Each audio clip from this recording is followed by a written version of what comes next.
but 15 units per acre is the equivalent of what the Massachusetts Transit-Oriented Development Bill had in its bill.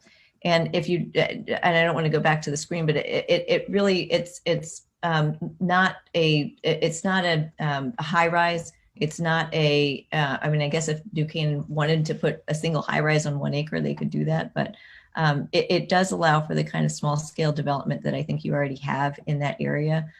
In your central district, you have lots that are zoned for 1/4 acre, which is fairly small. You have lots zoned for 1/2 acre.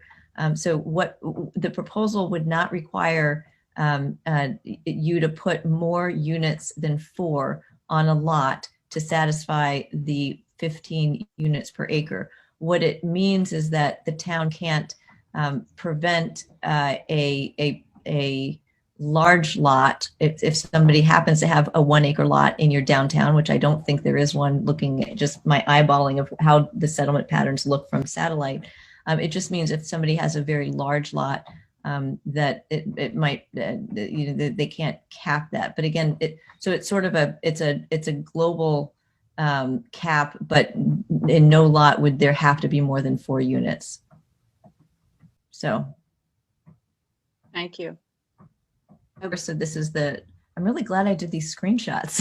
You guys are very detail oriented.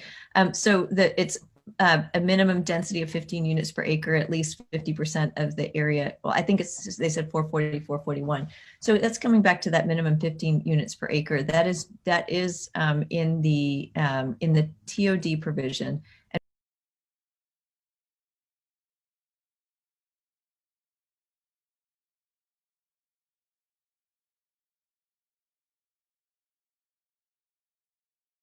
To come back to what as of right actually means.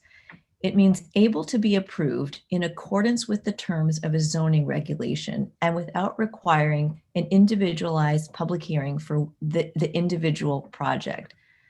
Now, some people have said, well, that means there's no public hearing whatsoever, but the amendments in SB 1024 apply only to section 8-2.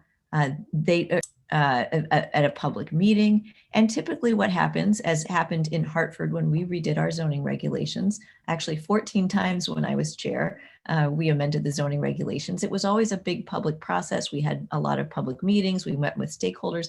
We didn't just do it overnight, and we weren't legally allowed to do it without a public hearing. So the process of adopting zoning regulations does involve a public hearing. What we're suggesting is that individualized applications not have their own individual public hearing.